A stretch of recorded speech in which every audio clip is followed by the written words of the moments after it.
Good evening, everyone. Okay, so submission tomorrow. The floor is yours. Any questions?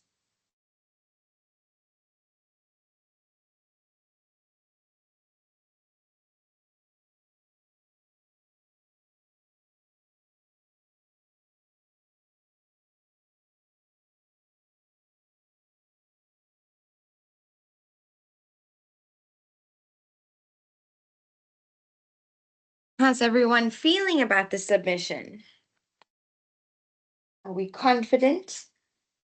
Understanding everything?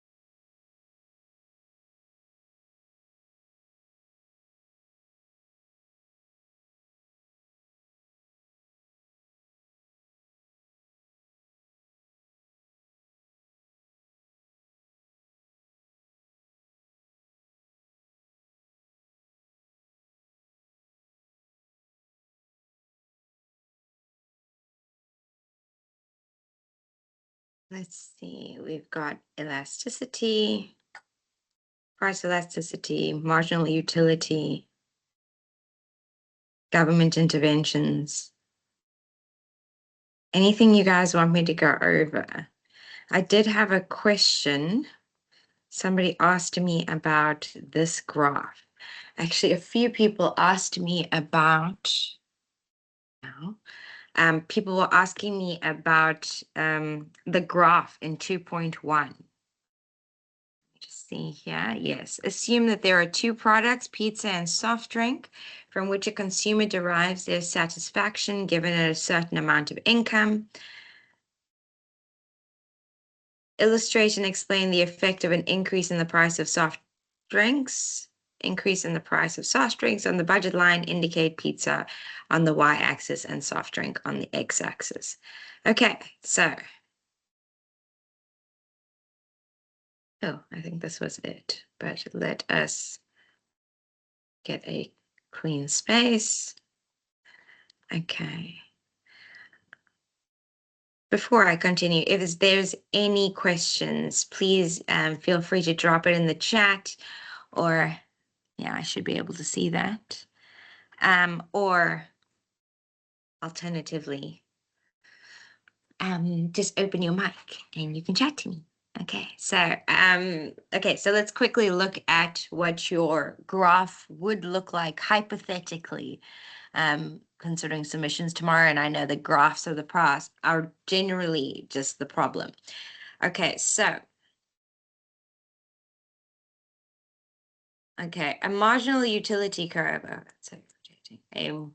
Okay, so this curve is indicating, going to indicate marginal utility, or let's say instead, the satisfaction levels that this person can achieve given a certain level of income. Okay, so first we can look at the budget line. Okay. So the budget line is an indication of how many of each product you can afford based on the income that you have available. Okay, so let's make this, instead of pizza and soft drink, let's make this bread.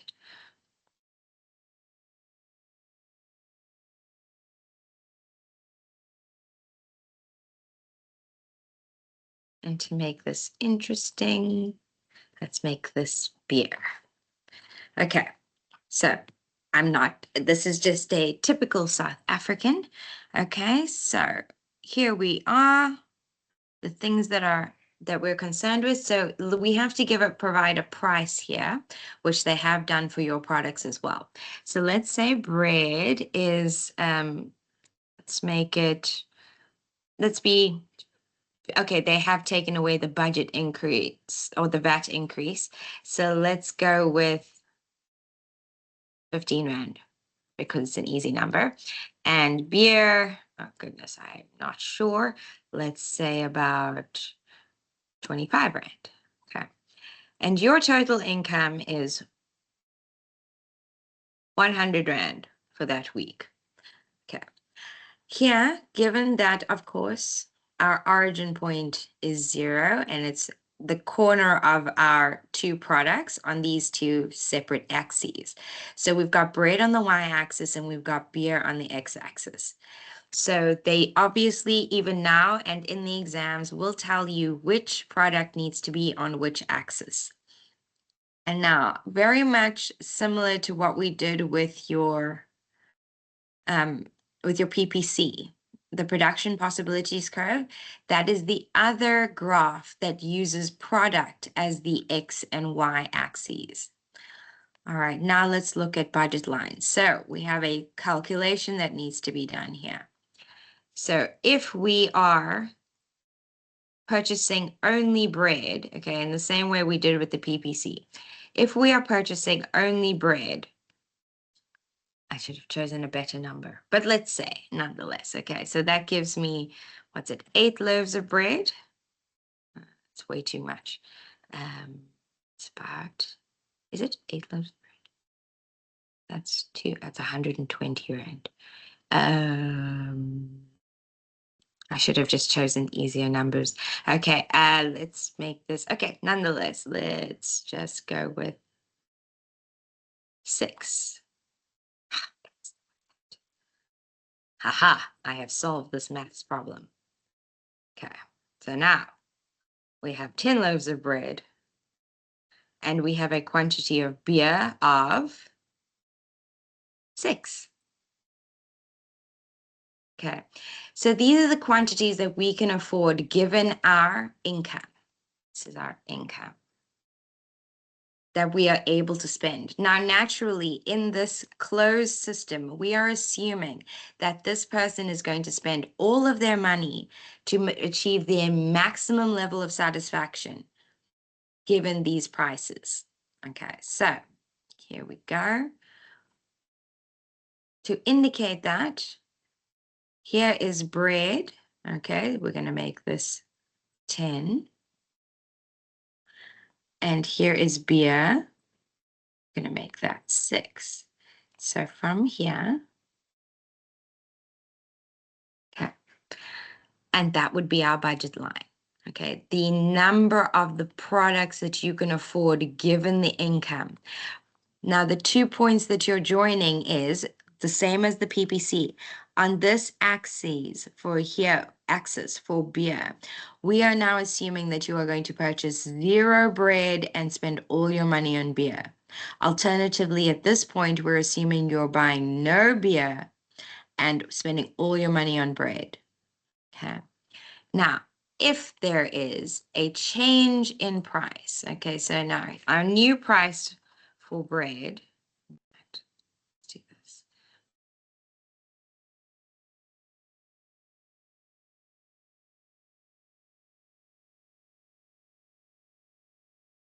Let's just move 1 up.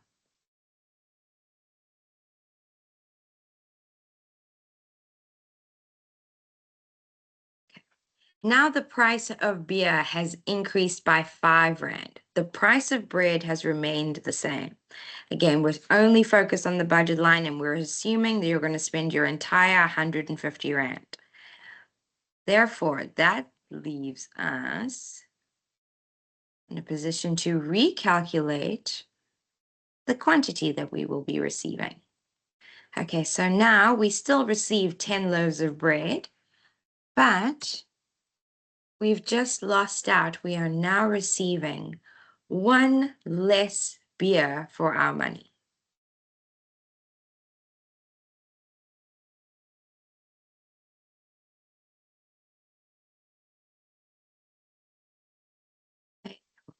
that. 5. Okay. So what you need to show me is the shift. Axes, if they provide you with numbers, please provide. Also, additionally, if the numbers are quite close to one another, so this is 6 is obviously about half of 10, it's relatively easy to scale. Okay. Alternatively, let's just assume here that instead, what I just want to, okay, in fact, let's take this and do it again so that we have multiple comparisons.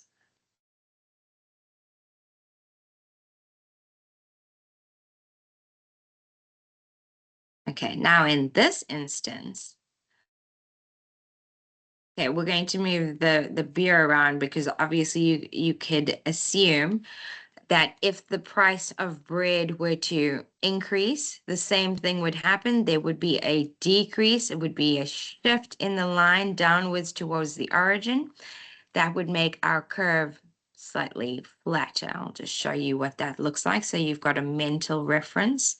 Okay, let's look at, oh goodness, I don't know what that is. Okay, so if there's an increase in both products, then you would have a shift in the curve downwards in both products. Okay. However, in this instance, what if things are not getting more expensive? Let's say they get a bit cheaper.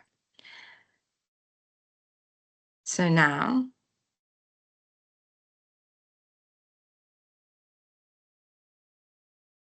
computer's having a moment. So now beer comes down in price by 5 Rand. That would result in the bread line staying the same, but the beer shifting outwards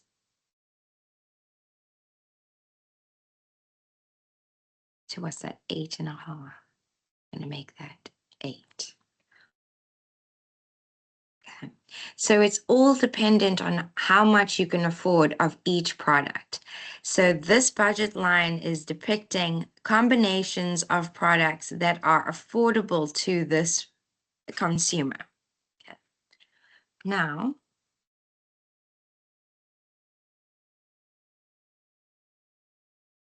the other part of the graph.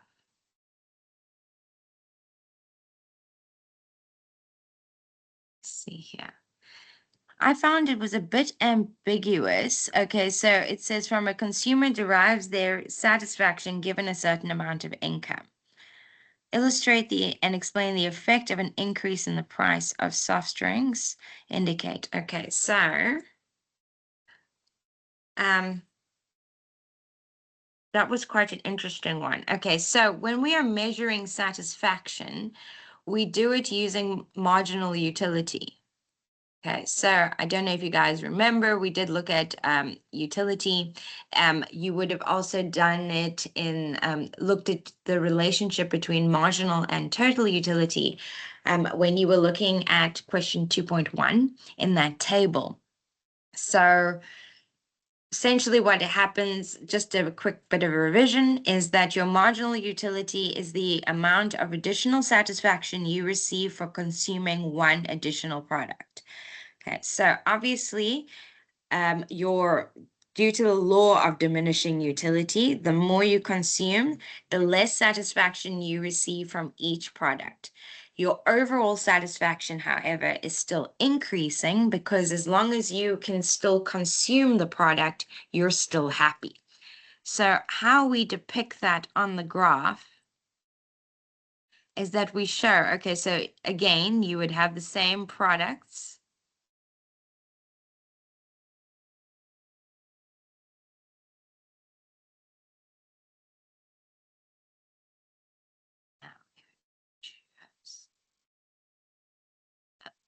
That's why I'm copying the wrong thing. Goodness. Okay. Yeah.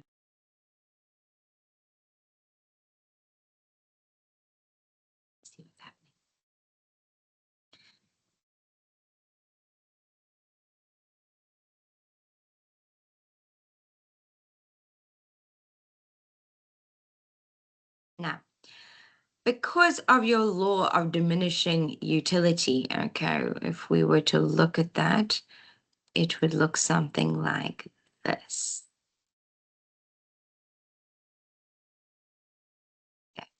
Total utility would also sort of curve like that, okay? The reason for that is your marginal utility, so each additional unit is giving you more satisfaction, but at a diminishing rate, whereas your total utility is simply still increasing. Okay, I'm sorry, that's actually a terrible depiction. It should actually be above here. Okay. So the reason for that is it increases. So every time you increase your marginal utility, your total utility is also going up. Okay, so I'm going to actually redraw these graphs.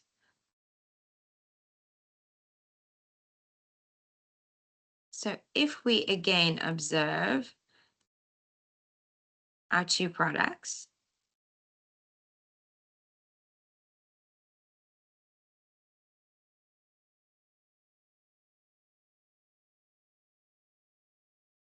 when we are measuring satisfaction, we look at total satisfaction received from a combination of these two products. And because you receive a large amount of satisfaction from the bread from your first level of consumption, but at a diminishing rate, and at that rate, you would instead prefer, I don't know why it's not curving. I'm curving my lines. Okay, so it's at a diminishing rate, and then you'd rather consume all of the beer, you see. So it depends, this level of satisfaction is indicated by U1. It is a combination of consumption of these two products that has provided this level of satisfaction to this person. Now, we as people can operate on a number of different utility lines. Okay, so sometimes you've really been craving something and you receive additional satisfaction from finally being able to consume it, in which case your utility curve would be in parallel but to the right, indicating a higher level of satisfaction.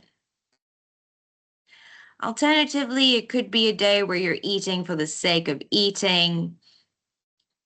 You may be in company you don't particularly enjoy, which would indicate a level of utility which is below your original level of utility. Okay, so the reason that we measure this is what we express as a utility map. So this tells us how between, as a combination of these two products, any person experiences satisfaction when they're consuming this combination. Now, for the purposes of your assessments, you actually need a combination of the two.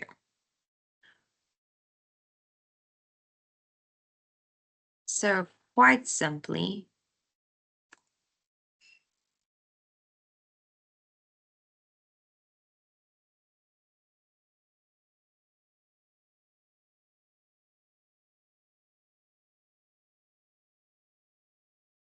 ideally, your budget line, you would indicate like so. Okay, obvious. See what happens to the price. There's an increase in the price. An increase in the price would typically mean that you could afford less of the same product. And additionally, because the beginning of the instruction started with level of satisfaction, that would indicate that you need to provide a utility curve. And this point here, where your budget line meets your utility curve, is where a consumer reaches market equilibrium or consumer equilibrium, because they have now maximized their income and received the maximum satisfaction they're able to at this income level. before I go off on a tangent. Any questions?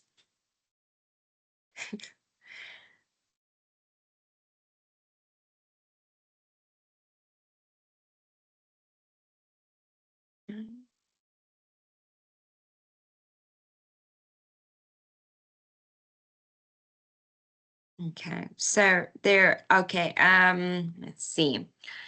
For the purposes of just completing everything, okay, I did tell you that if you were to experience a shift in your income, for example, it would then cause your budget line to move out in both directions because you are now able to afford more of both products. Let's see. What else could we look at? That was one graph. Sorry, it was 1.2. Let's see if there's a graph, and there's no graph in question 2. Oh, there is 2.2. Including the impact on the market if the government sets a maximum price. Okay.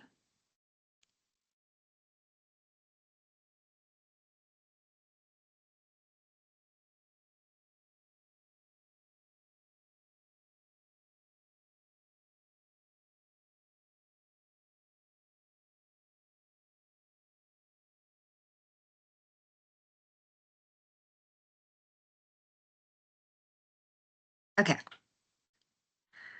This is so much information. Okay, let me just duplicate this.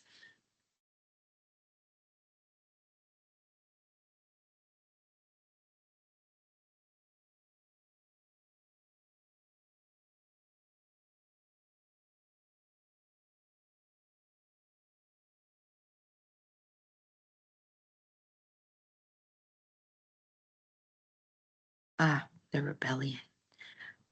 My computer refuses to acknowledge my commands.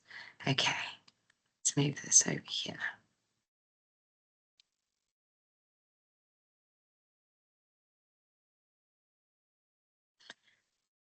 Okay, so your essay details what happens in our country when there is a 36% increase in the price of maize.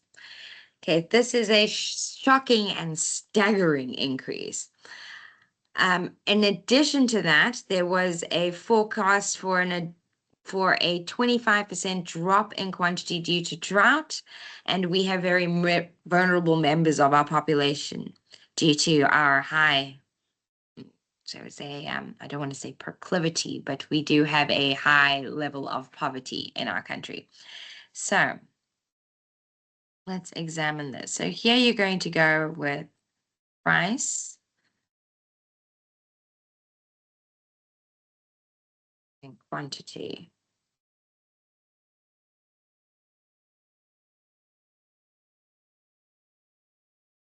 Primarily, we're dealing with demand and supply.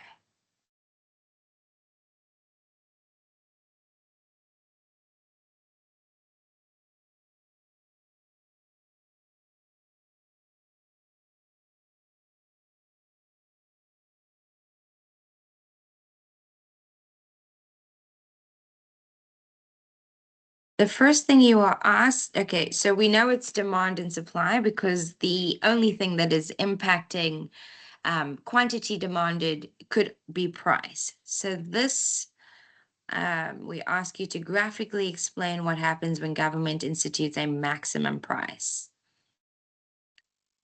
So maximum price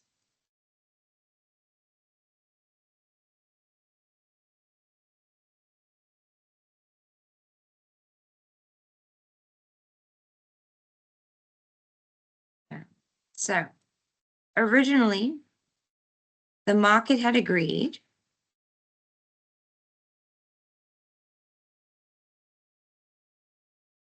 to providing this quantity at this price.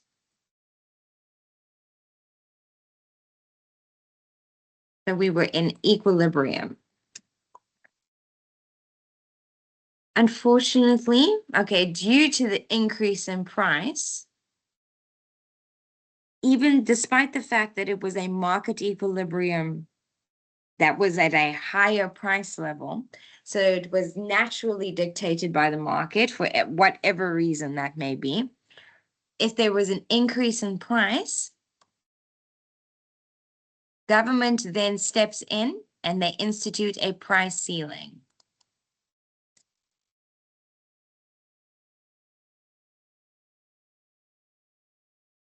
Okay, of course, counterintuitive because the ceiling actually comes below market equilibrium. So government actually steps in and forces the prices lower. So they force a level of P1.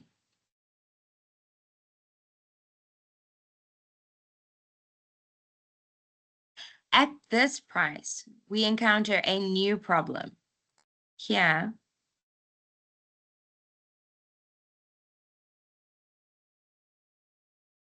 we have a staggering deficit. Because at these levels, the supply for at price P1 is only Q1. But the demand is Q2.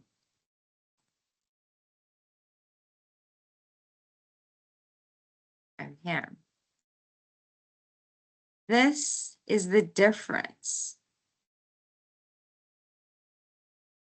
between what is being provided to the market at this price level and what is being demanded.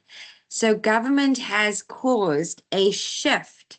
So let's start here. Originally, this triangle over here was our original consumer surplus. So our consumer surplus is the difference between what some members of our consumer base being willing to pay versus what the market dictates they pay. So you can see here that there were some people who were willing to pay this level of price craziness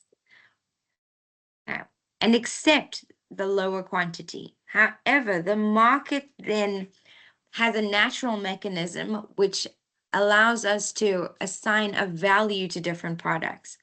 So it finds a natural base at E.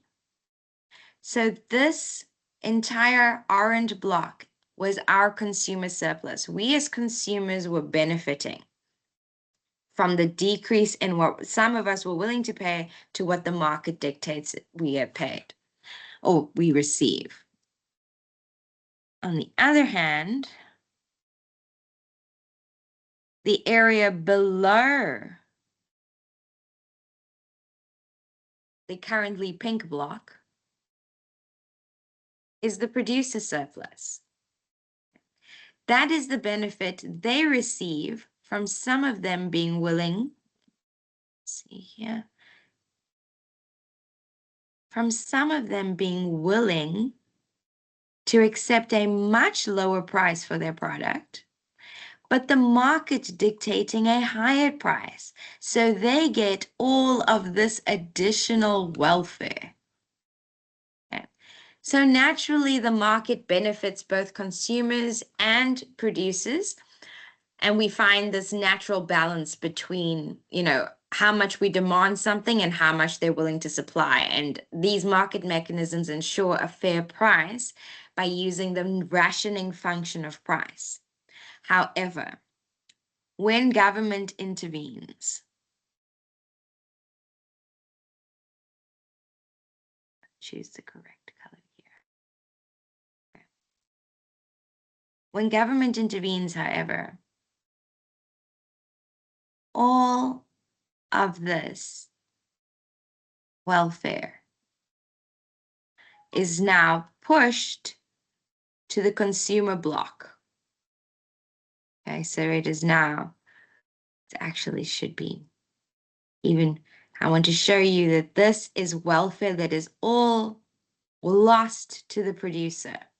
So now their little block is actually reduced to this tiny area over here.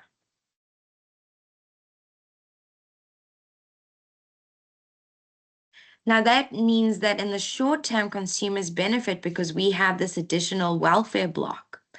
The problem is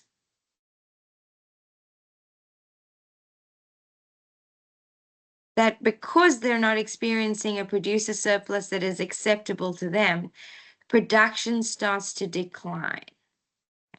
So in the long term, all of this additional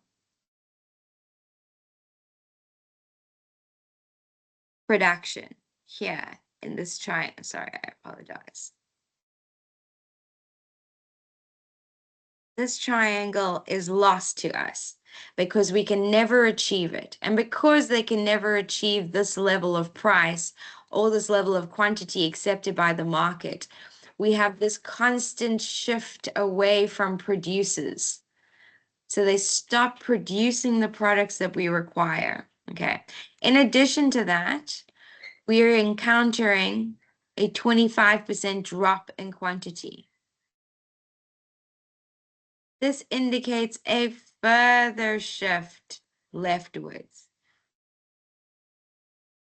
Oh, sorry, I apologize. It indicates a further shift leftwards in your supply graph.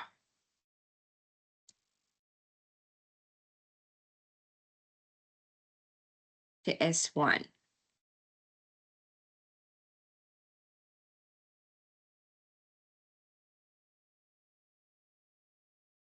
Now your producer surplus is practically non-existent. And consumers have now, in the long term, suffered a devastating loss in welfare.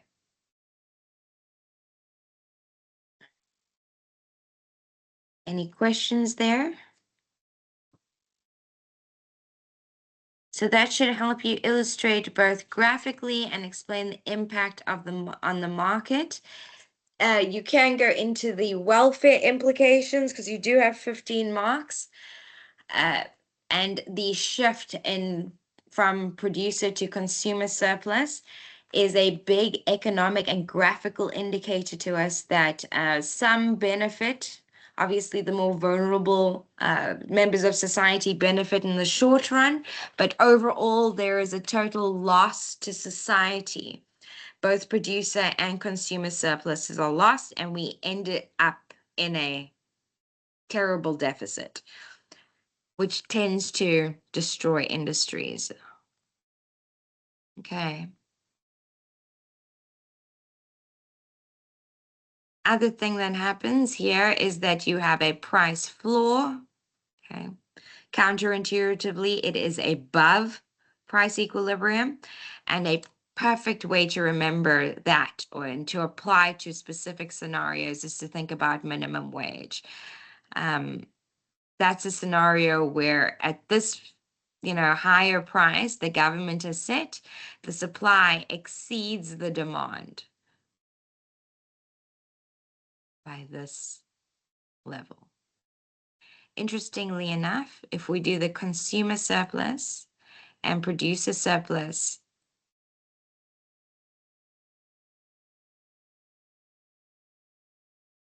for this graph, when there is an increase in or a minimum price that is set by government, a price floor, what it does is it transfers welfare to the producers. As you can see, okay, and the consumer, if you're using minimum wage as your mental benchmark, mental bookmark, with the price ceiling, the consumer benefits in the short term. Okay, sorry, the consumer benefits in the short term. However, when there's a price floor, the consumer surplus, their welfare is shifted to a producer surplus. So they now increase in welfare, which, as it does when they institute a price ceiling, decreases the demand, corrupts the natural mechanisms of the market, and then you have this massive oversupply and underqualification of the product that you're trying to buy here, and a declining demand because it is simply too difficult to employ people, which is why the majority of our country, which used to be employed in the small business sector, is now have now currently really been struggling. They have been for the last 5 years, considerably more after COVID. But this is what happens. It now has become too expensive to hire ordinary workers. So there is an ample supply of people, but a very scarce demand. And that's why we're currently in the job situation that we're in. Let's see, are there any other graphs? Ah, yes. Price elasticity of demand. Okay.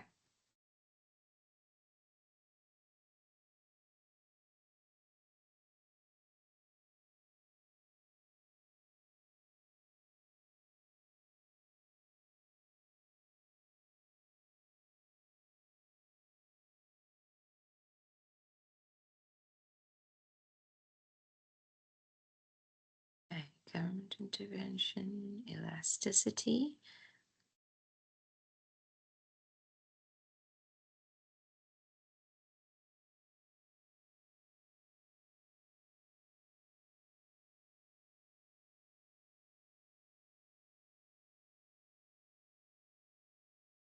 Okay. So a perfect example of elasticity, because it can vary from place to place. For example, we're going to look at elasticity of a specific hotel. Okay. Again, we have price and quantity. So price elasticity is the sensitivity of consumers to price increases or price changes. So how much does our quantity adjust by given a certain change in price? So in our example, hotels are a perfect example. One, because if you are going to Cape Town, you're spoiled for choice. So that creates quite a competitive market, which means that if one hotel that you're interested in increases their prices by, say, 10%, there's a good chance that you can find somewhere else that hasn't increased their prices and go there instead. So that makes them far more elastic. They have to keep a tight uh, control over their pricing because they can very easily price themselves on the out of the market.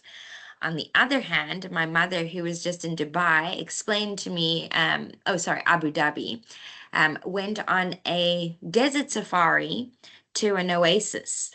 Now, in that scenario, there is zero competition. You either stay at the oasis or you die a terrible death in the middle of a desert. And it's a rocky desert too, not even a pretty romantic version of it, just terror. Okay. And so many things want to kill you in the desert. It's just not really, so when you get there, you're not really trying to haggle or negotiate over the price. So what that is an inelastic demand, which means that they could at that second think about putting yourself in that scenario. At that second, if they increase the price by 100%, you'd pay it. Especially when the alternative is, death. Very likely. Obviously, it's a game of probabilities, but you understand where I'm going with this. Okay, so when we are looking at a hotel, we have to understand the market conditions that they're operating in. And the easiest way to do that would be by doing some sort of test or looking at their history as to what happened the last time they decreased their prices or increased their prices.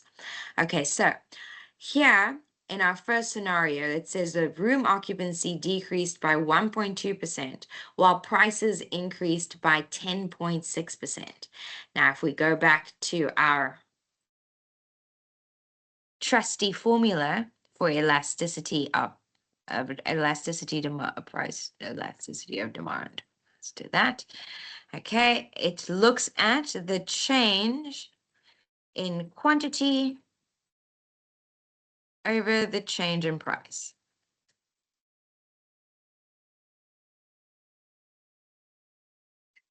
Now looking at this, we can see that a big increase in price. So let's look at that.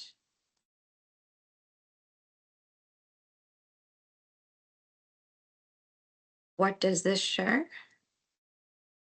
That let's make this.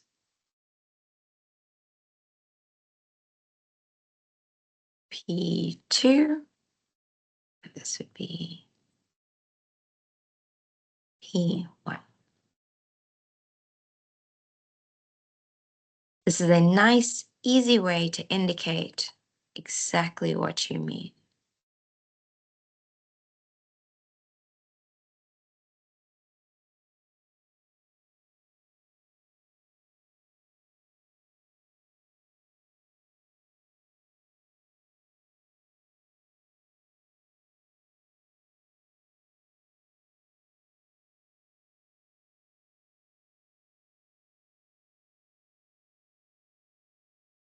Okay, so what does this show us? That the price went from this position here. So let's say it was 1,000 Rand a night. They increased their price by 10%. So that's 1,100 Rand. And yet they experienced a less than 1% decrease in the quantity demanded. Less than 1%. Now, the reason that this is important for us to understand as economists is that if you are ever hired for these businesses, especially for microeconomics, what we would want to do is if we analyze the price elasticity of the demand for the product, we could then advise the company that, you know what, it would be in your best interest, given your inelasticity of demand, for you to increase your prices, because it's very unlikely that you would experience a decrease in your quantity that you're selling. However, if you misinterpret your price elasticity of demand for your market, you could assume that you are sitting in an inelastic market while the entire time sitting in a very elastic environment. So that's why market research is quite important, even with microeconomics, because you have to understand your competitive arena. What are your competitors offering? What's happening in your industry? And where do you rank up? So that you understand whether your demand is relatively elastic, in which case you don't want to increase your prices too readily, because it has a substantially bigger impact on your quantity demanded and as such on your total revenue. However, if obviously the reverse applies, if you are relatively inelastic, then you can afford to increase your prices. Your quantities are very unlikely to decrease as a result, in which case you're essentially printing money. So your total revenue just continues to increase while receiving additional money for each level of occupancy you do achieve.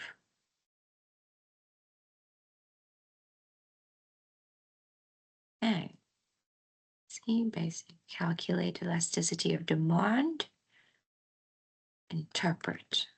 Okay. So I think we've answered pretty much everything. So here you would simply use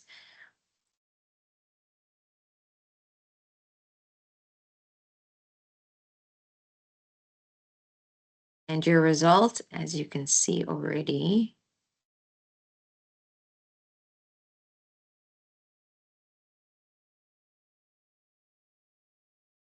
probably 0. Oh, sorry. Yes, changing room. Yes. Okay.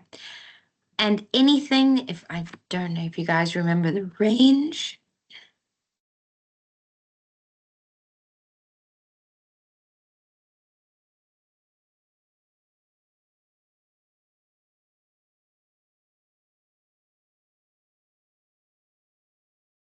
Anything from 0 to 1, remember we want positive numbers. We always work in absolutes. Absolute values when we're doing price elasticity of demand. Reason for that is negative figures are not a concern for us because direction is not an indication. What is an indication is magnitude. As such, if you've got a product that is between 0 and 1, you are inelastic. Okay. Anything above 1, that would be elastic.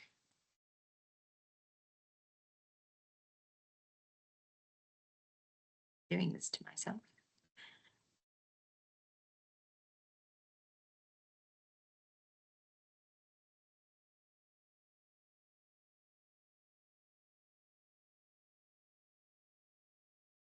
At this point where you achieve 1 exactly, that means that for every 1% increase in price, you will experience a 1% decrease in quantity, exactly proportional. That is where we achieve perfect unitary elasticity. Unitary obviously being an indication of 1. At 0, you have perfect inelasticity, and at infinity, essentially, for elasticity, or that is an indication of your elasticity of your demand.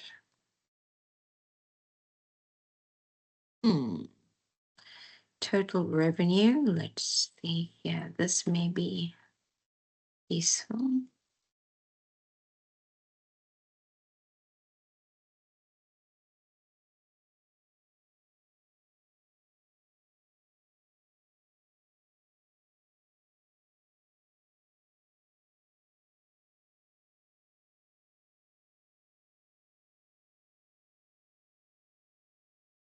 Ah, wait, actually, that's perfect. Okay.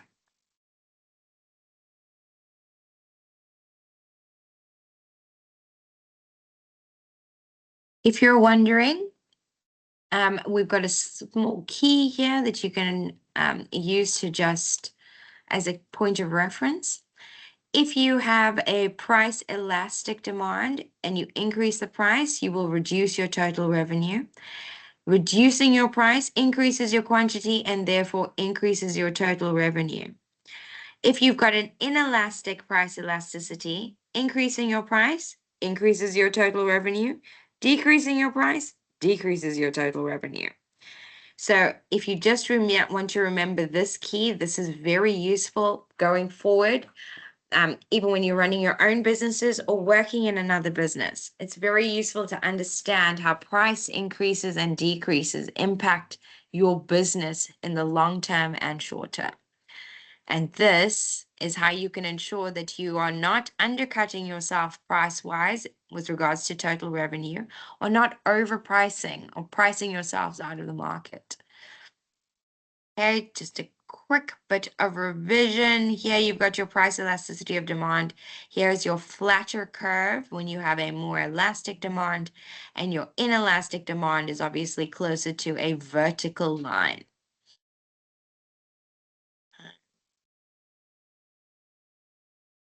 Okay, another little key here.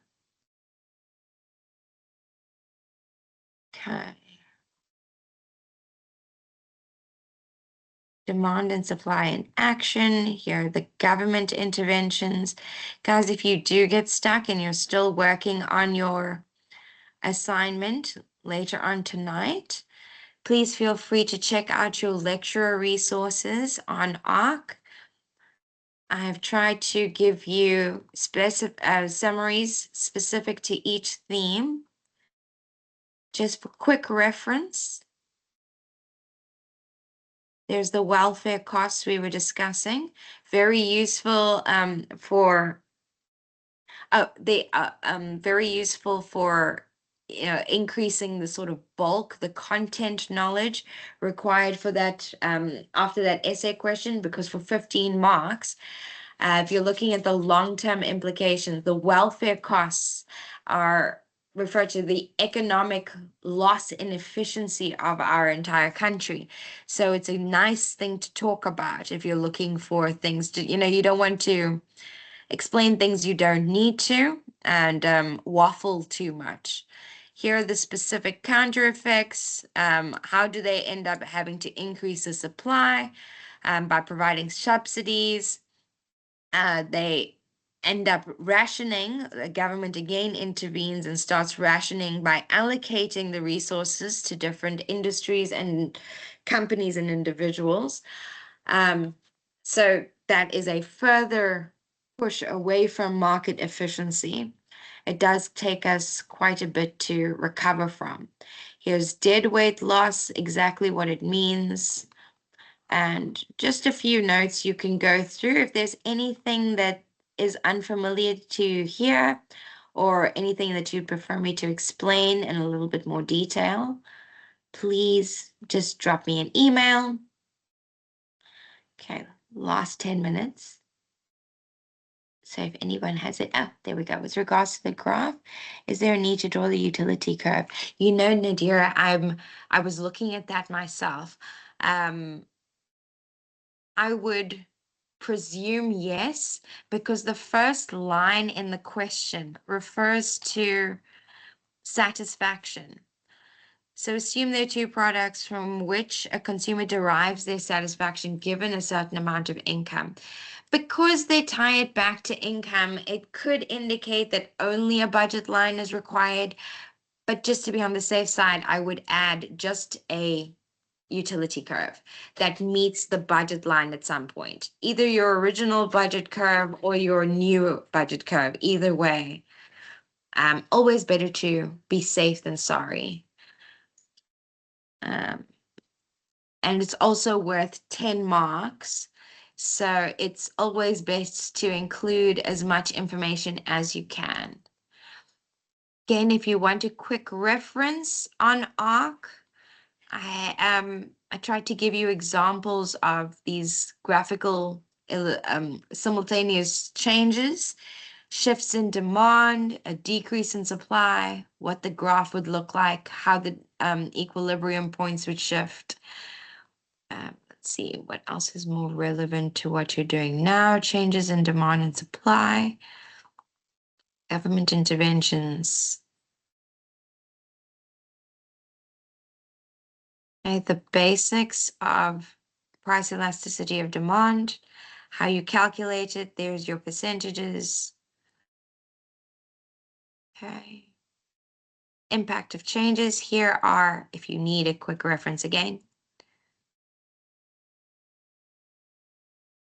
Point elasticity and arc elasticity are not something you need to be concerned about now. I would focus on the assignment, but we will do a few examples of those arc and point elasticity, and I'll provide you with just some practice material. Just because that tends to be quite math heavy. So it's just 5 formulae that you just need to know offhand, different variations of only 2 variables. So quite simple in essence, and it's quite easy to figure out which one you're going to use. But we will look at those specifics as well. Okay. Learning objectives. Okay, inelasticity. I see. Okay, there are also different categories of products. We did it as a very early activity. where I asked you to just separate different types of products. It is very useful to just have an idea of how we classify products as economists. Things can be luxury goods, and that can tell you a lot about their elasticity, their price levels, what their consumer market looks like, the population that they serve. It can give you a lot of information. So it is very useful to understand what we look for when we classify these products. In fact, price elasticity of demand is one of the factors we use because, like we said, with necessity versus luxury, necessities tend to be inelastic. So, for like in the desert example, it's incredible how much you need water when there are no other sources. Okay, that is a very inelastic demand. Obviously, it's an extreme. What they were really experiencing was ultimate luxury because the price was ridiculous. Okay, so in an environment where there is a lot of competition, you tend to have more elastic demand. The reason for that is when you are a high-end consumer, there's a lot more competition for your money. So you can be quite elastic about which product you tend to buy or which product you want to support. The proportion of your income, these are just basic determinants, so things that you can use to help you classify your demand and your market. Time horizon, demand tends to be more elastic over time. Think about it yourself. If you are in immediate need of something, then you become far less because you are submitting tomorrow, your time is now very inelastic. Okay, you have things that you need to focus on and priorities, deadlines that are set. If, on the other hand, you're looking only for, preparing for the exams, you're quite elastic about how you spend your time, quite liberal. Okay, so these are just, see, here are the formulae, but I don't want to freak you out about that right now. Revenue impact. Guys, are there any questions in our last few minutes? I might actually stick to the time today.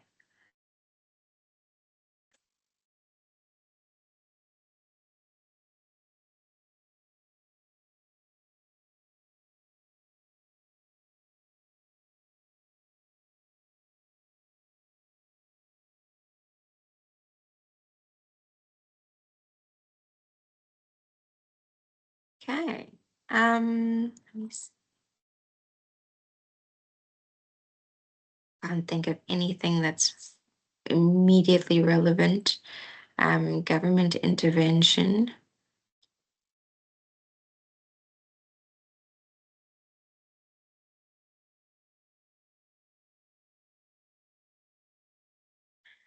Minimum price floors.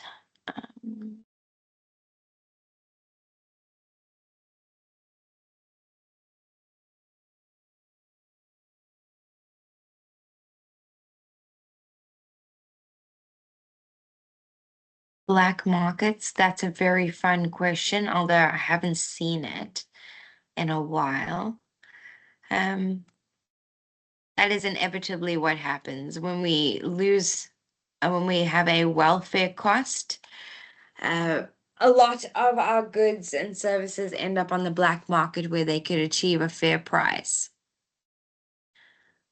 And inevitably, allocation and rationing become the order of the day.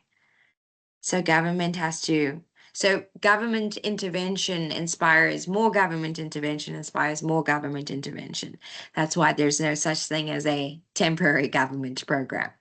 However, let's not be ungrateful. We haven't had a tax or a VAT increase, so we'll breathe out. I will relax and enjoy my blessings. Okay, with regards to the five mechanisms or the reasons that governments intervene, one of the reasons is, in fact, obviously a vulnerable population, but it is also to prevent consumers from being exploited. It is preventing monopolies and unfair competition. And there was a fourth one which escapes me at the moment, but there is a specific section in your textbook. Please use your textbook as your primary resource, just to, if the sources that you're reading contradict what you've read in your textbook or what you've seen on ARC or heard from me, then please do some additional investigating. It's always valuable to have multiple perspectives on the same topic, but it's also a lot of fun and a great skill to be able to critically analyze that information. And for now, the benefit of being an academic is that you have verified, credible academic sources that you can verify new information against.